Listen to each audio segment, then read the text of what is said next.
You are listening to Meet the Thriller Author, the podcast where I interview writers of mysteries, thrillers, and suspense books. I am your host, Alan Peterson, and this is episode number 93. In this episode of the podcast, I'm thrilled to have the iconic author Dean Koontz back on the podcast. His latest book, Devoted, will be published on March 31st, 2020. We'll chat about his legendary career, about his latest novel, Devoted, and even about the odd spot he found himself recently when his name was thrust onto the global news cycle for having supposedly predicted the coronavirus outbreak in his 1981 novel. We'll talk to Dean about that and a whole lot more coming right up.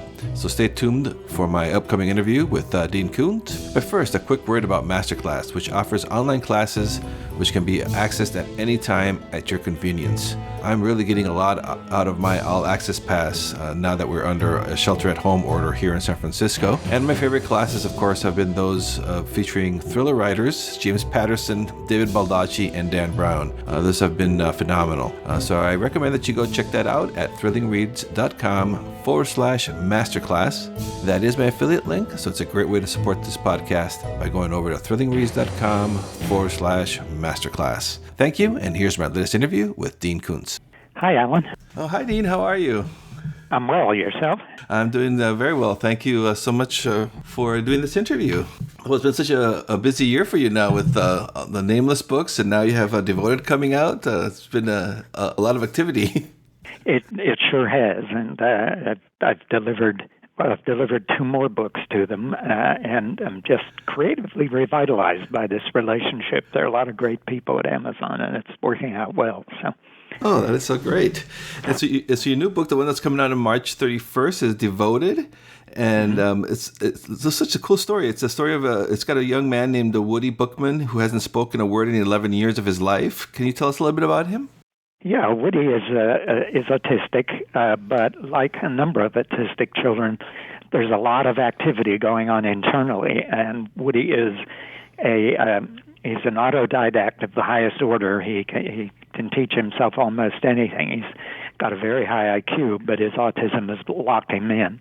His mother loves him, protects him, but can't get back from him what she's able to give because he is emotionally detached. But Woody has a secret life, and one of the things that is involved in his secret life is he believes his father's accidental death was in fact murder, and he is correct. But he researches a lot of things, and he gets into the dark web and calls himself to the attention of some of the people who may have killed his father. And he's looking for the truth. But he has a secret friend out there, eventually, as the story evolves, that he gradually becomes aware of. And that is a very special creature named Kip. So this is a sort of boy story, animal story, love story, thriller. It's a genre mashup, let's face it. Oh, yeah. You're an expert at that. You basically spearheaded or started the whole genre mashup back in the day. When I started doing it baffled publishers. This goes way, way back.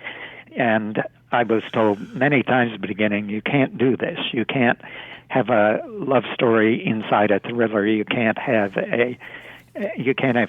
humor inside a thriller because that people will be turned off by it and they won't be scared. And I always thought this common wisdom, and there was a long list of common wisdom in publishing at that time, was mostly common but not wise. And I kept doing it anyway, and now it's nothing different anymore. A lot of people are doing it, but my, the objection to it in the beginning was daunting. I'm amazed that I still kept at it. I guess I'm just a stubborn bastard in some ways.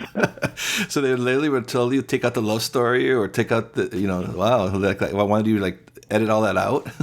Oh, yeah. I mean, it was, I remember when I delivered Lightning, the publisher, now I finally started to have some bestseller success. Whispers was a best-selling paperback, so was Phantoms and Darkfall. I was told at that time I'd be a paperback bestseller, but never a hardcover bestseller. That was another bit of common wisdom. They divided writers by types. what the standards were never explained to me. But then Strangers became a bestseller in hardcover, Watchers a bigger bestseller than Strangers. Not yet at the top of the list, but okay. And then I delivered Lightning. And my publisher said, yeah, I can't publish this for 7 years. He said, this will destroy your growing career as a bestseller. Because the first quarter of the book, the lead character is a child. And that makes it a young adult novel. And I thought, well, does that mean Oliver Twist is a young adult novel? Or I guess To Kill a Mockingbird is a young adult novel. None of that made any sense to me, and I didn't know why 7 years it had to be put on the shelf before I could dare release it instead of 5 or 9. And I was in a battle there that lasted 6 months, that they refused to schedule it until I would agree to put it aside for years and deliver something else. And finally I said, no, I want it published. And so it was published, but grudgingly. And then it went to number 3 on the bestseller list. And you could go into stores for months, and there would be no copies there because they couldn't get their orders refilled. And then they would show up, and the reorder would be gone in 3 days, and then there'd be another 2 weeks where there were no. And it was frustrating, but you just have to pilot through all that. You have to kind of trust, to some extent, your instinct about what you're doing and why it works. And you can be wrong, no question about that, but the result was that the very next book after Lightning went to number 1, and usually that means the previous book was something that the public really liked. So, wow, that's fascinating. So you really changed things for a lot of the authors that came after that. Maybe a little bit more freedom, maybe. Maybe a touch. I'm not so sure that everybody else didn't have to go through it also. But it's after my publisher at that time was out of and she was very smart in many ways. She was a very successful publisher, but she had a way of looking at things, and it was she liked you to do the same book every time. And so certain authors worked very well for her. And some of those authors I liked, like Dick Francis, always wrote about racehorses and, had it all set in the same world, and his lead character was always very similar, even though they were different. They could have been almost a series character. That's what she loves, and she could publish the heck out of those. But if you were all over the map, it was baffling to her. And after she had gone, and she was there many years and a lot of success, but an editor who was my editor afterward told me that when I delivered The Bad Place and she was reading the manuscript and she had given it out to other people there to read, and she reached a point where what she thought was a standard thriller ended up with a scene on another world, and she came racing down the hall to the editor, screaming as she came, "He sent the characters to another planet. We can't publish this." And, of course, they did, and it went to number 1. It was okay. It all depends on whether the story works, not whether it breaks the rules. Yes, that's probably the most important thing, the story. As long as the story is intriguing, readers will go along for the ride. Yeah. And dogs play such a huge role in your life and in your writing. So kind of excited that you mentioned about Kip. Can you tell us a little bit about that character?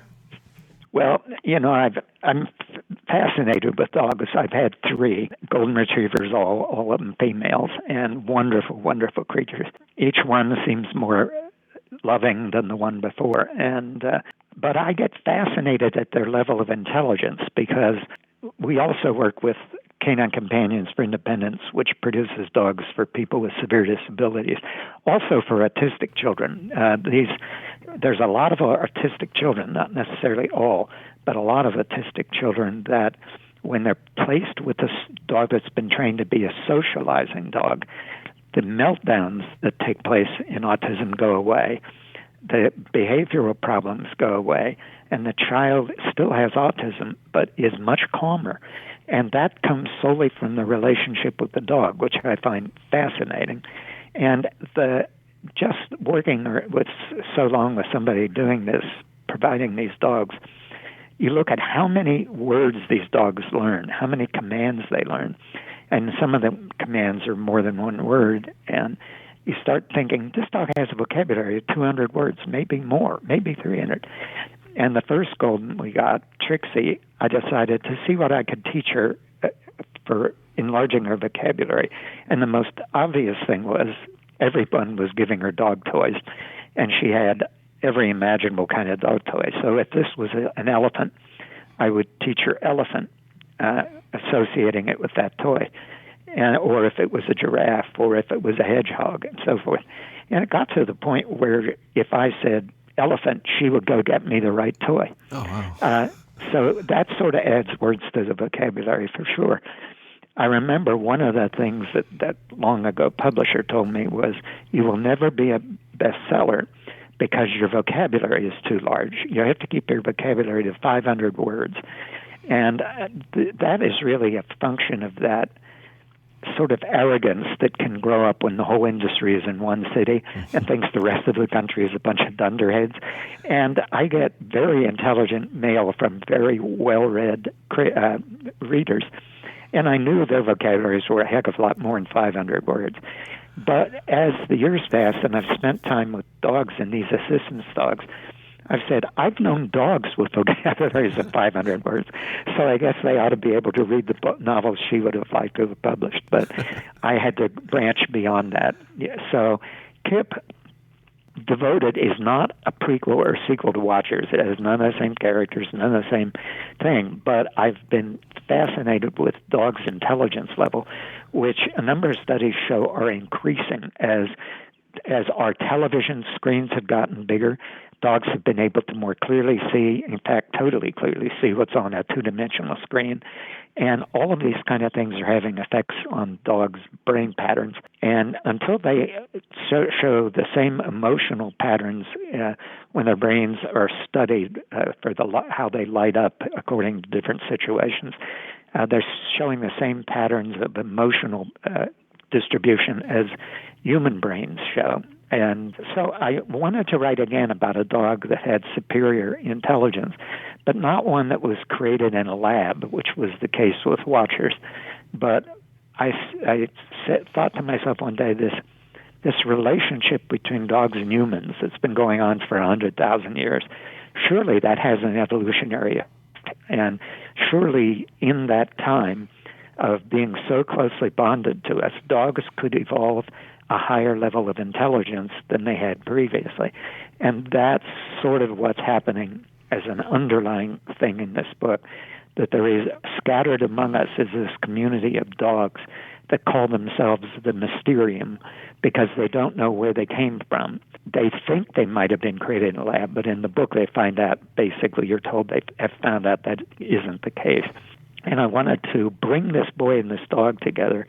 And these dogs in the story have the ability, animals have that sort of telepathic ability. Some of them clearly do. I mean, when an elephant dies, elephants in the surrounding region come to stand at the dead elephant's side. And that's an indication that they're being told somehow that a death has occurred. And when you see a really large flock of birds that instantly change direction all at the same moment, that can't be instinct alone. That has to be some form of communication.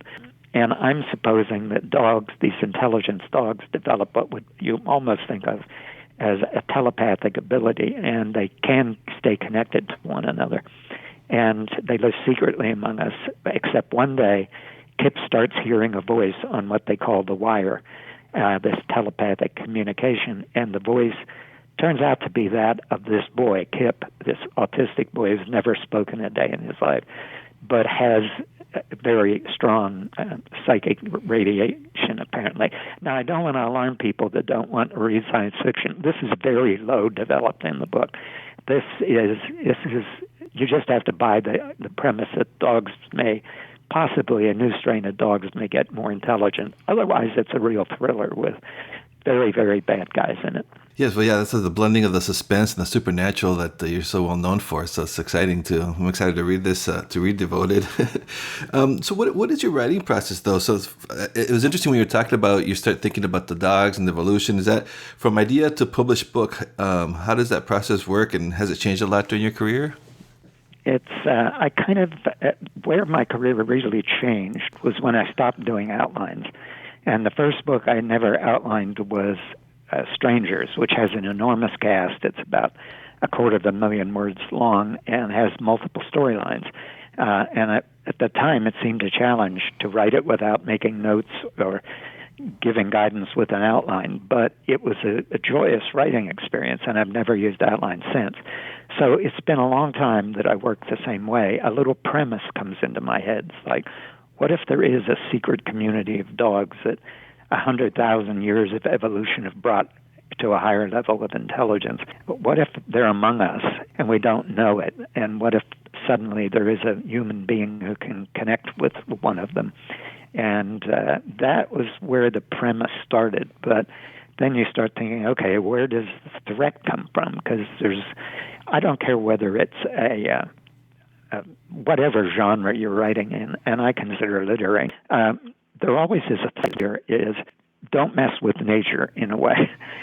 Nature produces miraculous things. Look around you, and almost everything in the world, when you get down to how it works and what its structure is, it's absolutely astounding. So dogs that raise to a higher level are no less amazing than anything else you see in nature already. And so then you start looking at themes, what the book is about. And partly what this book is about is the dogs being innocent creatures do not lie. Human beings not being innocent creatures lie almost constantly. And I wanted to play that off in the theme, that the dogs bring a purer kind of point of view to things than human beings do. And then our threat would logically come from a human being who has no respect for nature except to manipulate it and use it.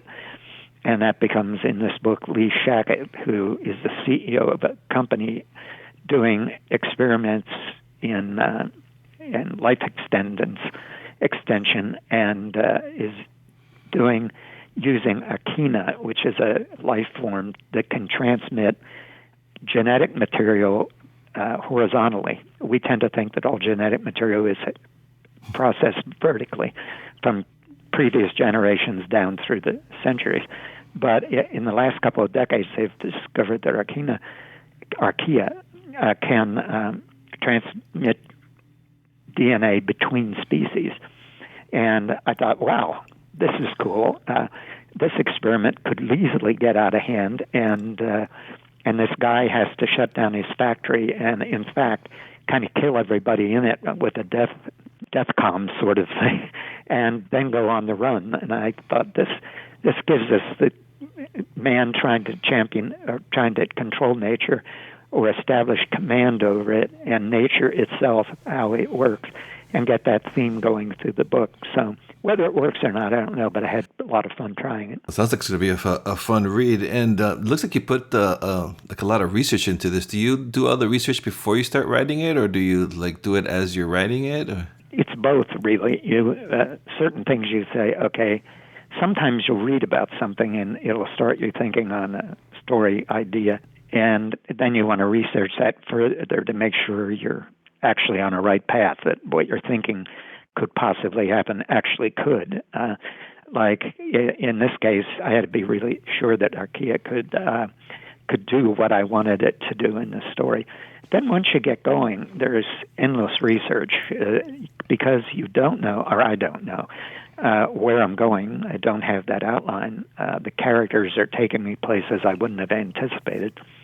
Then you get to a point you think, oh, okay, now I've got them in wherever it is, Sioux City, Iowa, and I don't know anything about Sioux City, Iowa.